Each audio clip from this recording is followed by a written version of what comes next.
เมื่อสูงถึงพี่น้องผู้เป็นแห้งเข้าเขาที่ในช่องยูทูบเขาขาดสีเหลือนม้อนในตั้งเสียงอยู่ค่ะเมื่อในตกยามแม่นในวันที่สี่เดือนธันวาคมปี2แห่งปลายเศร้าค่ะ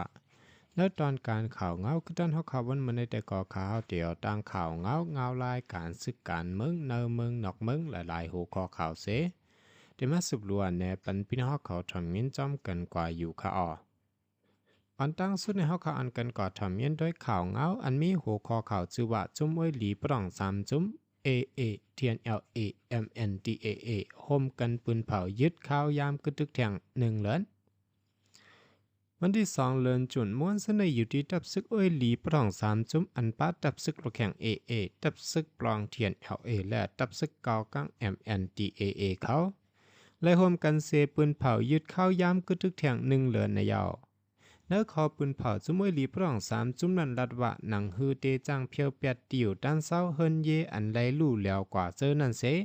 เตสืบเฮ็ดสร้างการจอยแถมก้นไหวหลังแผ่นดินไหวเจอนั่นแหละไล่ยึดข้าวยามการกึดตึกผายเหลียวแทงเลือน1 ว่านี้ตาตีเพียวเมื่อแลเอาออกแปดห้องหอเตี่ยวด้านเศร้าห้องหอศาสนาและห้องหอคุกของอันกึกปื้นอันใดลูกก่อยกว่าอันนั้นลู่แล้วกว่าและหนังฮือเตจังสักหาก้นเจอหลอดเพและเลี้ยงสัตว์สะเล็งเนื้อเกกลางห้องหออันกวนปังกว่าย่อนแผ่นดินไว้แห้ง7.7แหละไว้นั่นแผ่นดินไว้อันเปลี่ยนมาเนื้อเมืองมันหลายๆปื้นติมันหนังแจแก้งตาเหลือเมืองไต้เดิงป่าเกอแหละในวิดีโอเจอนั่นอยู่ที่จุ้มวยดี3 จุ้มเลยปืนเผากึตึกไผ่เลี้ยวเนื้อเลือนแอบแรและเลือนเมตาเข้าทั้ง2 เลือนนั่นในยาวก้อยกาไผ่จ้อยแถมเขาเหตุการณ์จ้อยแถมเพียวออก2 เลือนยาวก็ไปยาวโตเลยแหละฝนตกลงหาวแห้งเฮ็ดเธอดีอยู่ด้านเศร้าเลยกวนปังลูกก่อยแทงกับในย่นหลูข้าวย้ำแทงแหละตาเตสืบจ้อมหลังแหละหน้าการอันเกี่ยวข้องการเจอนั่นแหละจอมหนังนำเจอหลูด้วยถึงเนอก้นหนังกันนั่นเซจังเลยยึดข้าวย้ำกึดทึกผายเหลียวแทงเดี๋ยววันที่2 เดือนจุนต่อถึงวันที่30 เดือนจุนในอยู่ยาวจุ้มมวยหลีบร่อง3 จุ้มได้ปืนเผาไว้ว่าเลือเซการแกดแคโตปื้นตีอันเปลี่ยนปางตึกอยู่ตั้งของสีซึกมานั่นลองการโทษซึกปึดนาซึกจากกว่าเจอนันตื้นตีอ่ำเฮ็ดเซอิดในยาวของสีซึกมาในเลยปืนเผาสืบยึดข้าวย้ำกันกึตึกไว้โจข้าวแทง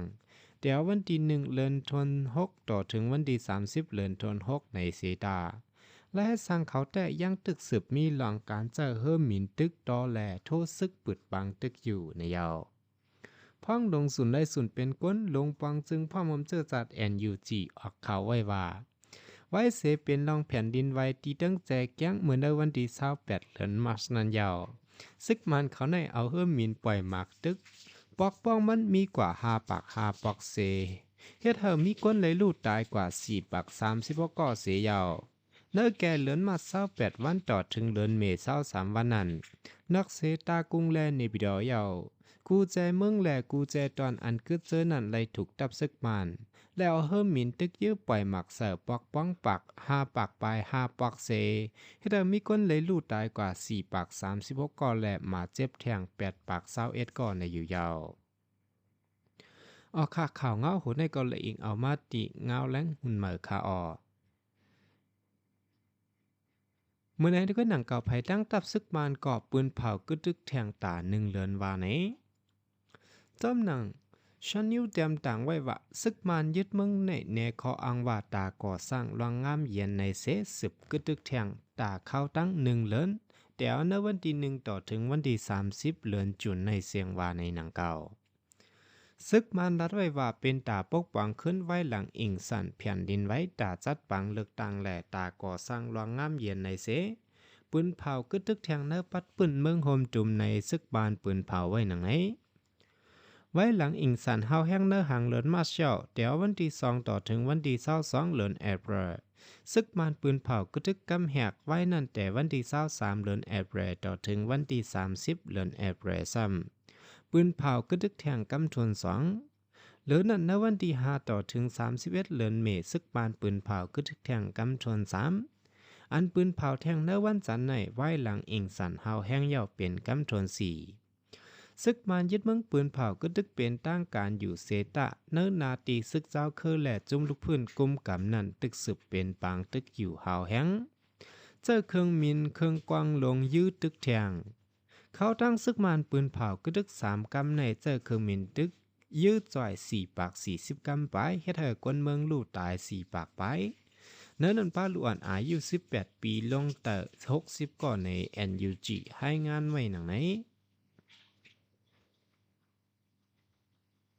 เอาข่าวสืบเสียในสำเฮาข่าวอันกันกว่าถ่อมเน้นด้วยทางข่าวเงาอันมีโหคอจือว่าห้องการป้ายปิญญาแต่ซึกมันแต่เปิดขึ้นห้องแฮนยาวแต่ในวันที่2 เดือนธันวาคม ปี2025วันจันทร์ในห้องการภายป้ายปิญญาแต่ซึกมันยึดเมืองแต่เปิดขึ้นห้องแฮนตีเนนาตีกุมกำไว้ตาปีการเฮน2025 ซึกมันปืนเผาไว้เจเมื่อเลินเมป่วนมาเสในวันที่22 เลินเมแต่หับเสียนหมายลูกเห็นต่อถึงวันปิดห้องเห็นในวันจันทร์ในลูกเห็นอันมาเสือเสียนหมายตาขึ้นเห็นมีไว้100,000 ปลายว่าไหนไว้หลังซึกมันยึดเมืองปีการเห็น2022 2023นั้นมีลูกเห็น5 ล้านปลายปีการเห็น2023 2024ซ้ำมีลูกเห็น6 ล้านปลายปี2024 2025ลูกเห็นนำมาแทง50,000ไปปี2021ยันตับซึกมันยึดอาณาจึงเมืองแหละลูกเห็นลูกอ่อนอีกป้าหมอสอนโหล้านก็สันคัดซึกมันเซเฮดซีเดียมอ่อนกันอ่ำขึ้นเห็นกำพองเข้าเถินยึบกวางกลางเซหลอดตึกซึกมันขึ้นกำพองแต่ปลายออกนอกเมืองกว่าต่อถึงย่ามเลี้ยวสื่อข่าวดีบีออกแนไว้หนังไหนเมื่อในที่นั่นเมืองใต้ปรองหลายๆใจเว้งเกยันซึกมานซุ่มซึกเสไล่ปล่อยภาคการพ่องงามไว้แลอำจังปืดห้องเฮ็ดมีไว้หลายๆตีที่เว้งหลงลาเชียวซึกมานเขากุ้มขึ้นเสปืนเผาปืดห้องเฮ็ดอยู่เสตา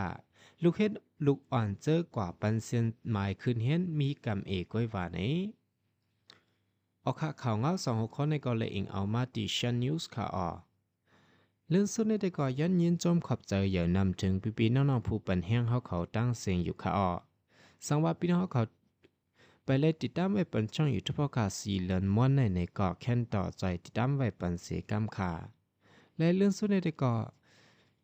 สังว่าพี่น้องเขามีตั้งหันถึงเนอจึงหือเนอข่าวง้อข่าววันเมื่อในเกาะแค้นต่อใจคอมเมนต์ปันตั้งหันถึงไว้ปันอย่านำเสกำค่ะเหมื่อสูงตั้งเสียงค่ะ